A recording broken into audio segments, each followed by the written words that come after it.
Okay, hey there. This is Richard Wilt again. Sorry I was late. I normally do these on Thursdays. Today is Monday, but better late than never. So I'm going to go over a sheet that we went over last week in my DBT group. And I think it's going to be a pretty good one, actually. Very, very practical. Excuse me. Okay. And as you see up on the screen, it is titled Interpersonal Effectiveness Skills Handout 11A. And hold on. There we go. Identifying skills to find people and get them to like you. All right, without further ado, let's get to it. Okay, so what we did last week was in our session, we went over every single one of these and then we selected what we thought the best answer was. Our therapist either said yay or nay. I'm pretty sure we got all of them right. There were a few that may have been a tiny bit ambiguous, but most of these are kind of straightforward, I think. But we'll see. Okay, number 1. Realize the good relationships depend on what you do. 1B. Thinking of relationships in vague, abstract terms. I'm going to go with A. All right. Could I talk about that a little bit? Realize good depending on what you do. Yeah, I would imagine there's a certain amount of action one must take in order to get positive results, right? Like, if I use the analogy, let's say going to the gym. You'd stay home, read about the gym, watch television programs about the gym, read articles about the gym, think about the gym. But if you're not going to the gym, you will get no benefits. And I think it's the same way. Also, if you're going to the gym, you want to have a very specific workout routine, what day you're going to do what sort of foods you're going to eat. Really, the more you're able to kind of nail it down and be specific and have goals that are measurable, let's say, then you're going to be more successful because you have something to kind of gauge your progress on rather than some kind of, And I do think even with skills like this, which might seem more esoteric, I do think making them concrete and making them somewhat practical really is helpful because then it tends to take the emotion out of it as well. It's not some exercise in your, what's the word I'm looking for? Your worth as a person, No, it's just a goal you're trying to reach. Okay, option A, expect people to beat a path to your door. It's my favorite method, I always say. Option B, create and make full use of opportunities to come into regular contact with others. Obviously, that's B. I think a lot of us switch to option A, especially if you have self-esteem issues or issues with anxiety or agoraphobia. Agoraphobia, is that where you're afraid of going outside? But oftentimes I'll find myself, and this is what happens with depression, I think. Part of the thing of depression is you tend to isolate yourself, and then you get lonely, and you think you're lonely because no one loves you and you're no good, and then you get more depressed, and then you isolate yourself more. It's interesting how that spiral happens. So I guess putting it back to this, yeah, we got to get out there and we have to be proactive, which is always tough. I always find it tough. I have to remind myself that all the time. Okay. Number 3, mix with people who share your attitudes and interests. So that's option A. Option B, mix with people with whom you have little in common. Thinking option A. Oh boy. I don't know about you, but sometimes I have this feeling, have this thought or this sensibility that if it's easy and it's natural, it must not be right. It has to be difficult. You have to work for it. And I think that comes from me, from my past, where no, it doesn't have to be. It can be quite easy, especially if we meet people who think like us and have our values and who see life the way that we do. I think that's probably the way to go. Number 4, 4A, mix with people who respond positively to you and to me generally. It's a weird sentence. Option B, mix with cynics and pessimists. We're going to go with option A, right? You want to be around people who like you.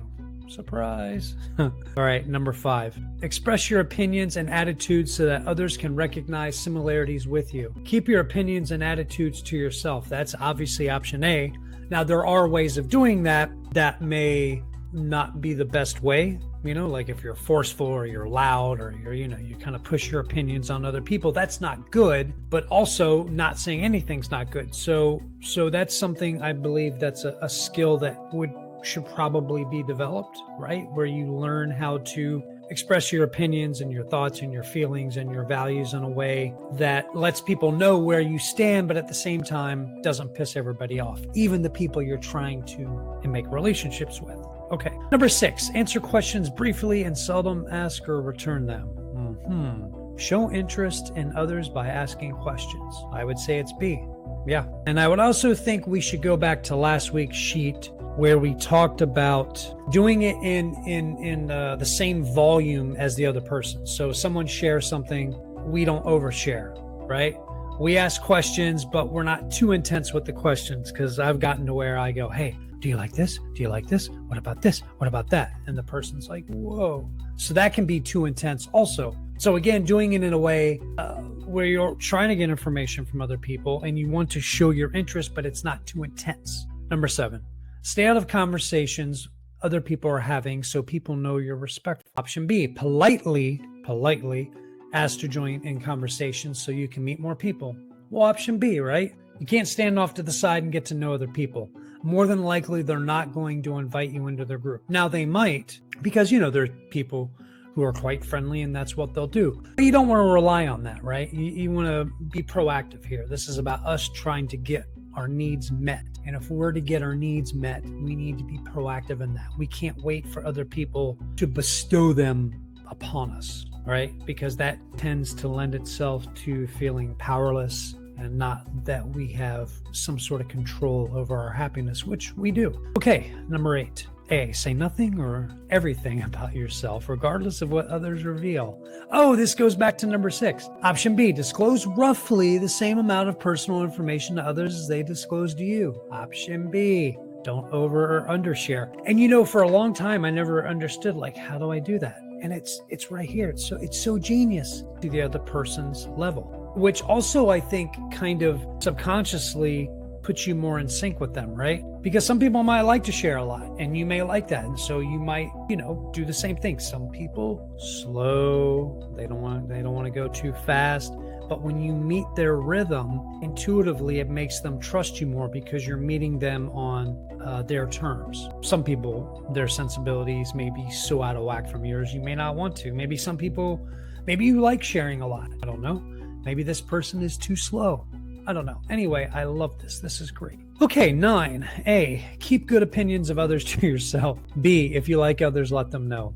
Definitely B. I think there's probably a way that you can do it without fawning over other people. But yeah, there's nothing wrong with letting people know you think they're awesome. I mean, we like to hear that we're awesome, right? Okay, 10. Protect yourself and comment only on good points that are obvious to anyone and everyone. B, don't express liking indiscriminately. I think it's B. Yeah, and if what I like to do is if I'm letting someone know that I like something about them, I always try to make it specific to them. So instead of saying, wow, you're really smart, which the person might be, say, my goodness, you have a real knowledge of 18th century history.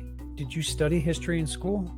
Something like that. Specific. They both are the same thing, right? Because normally, in order to be that well-read, you are probably intelligent. So telling them they're intelligent is true, but being more specific to me is better. And then that way it doesn't come across as just, I don't know, like cheap flattery. Oh, on to flattery. Number 11. 11A, rely on flattery to get what you want when you think it will work.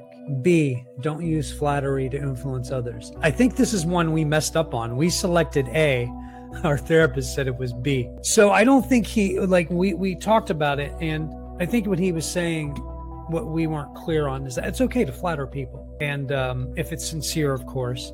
But if you're using it as a tool to manipulate, or the flattery is not real, let's say you're telling someone they have a quality they don't have, that's when it becomes a little shady. And also the person's probably going to pick up on it. Okay, 12A. Stand near a friendly-looking person in a new group, wait for a lull in the conversation, and then ask if it's okay for you to join the group. Stand near a group of new people and make sure your comments or opinions are heard. Oh, yeah, this is a good one. I would say A, because A is you trying to include yourself within the group. B is almost like being the peanut gallery, where you're just kind of standing off to the side and lobbing comments. You're not a part of the group, so you're going to look like an interloper, and it's probably not the best way to introduce yourself to people.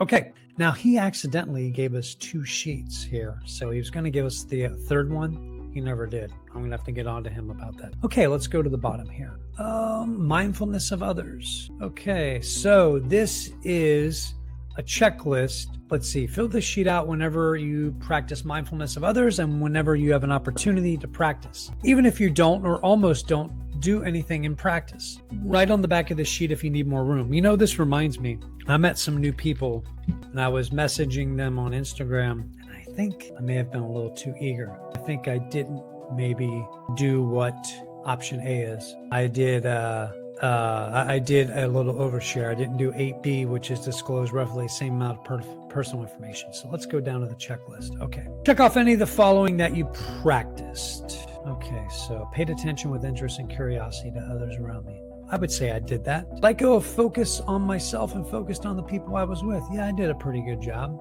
Notice judgmental thoughts about others and let them go. Yes, I did.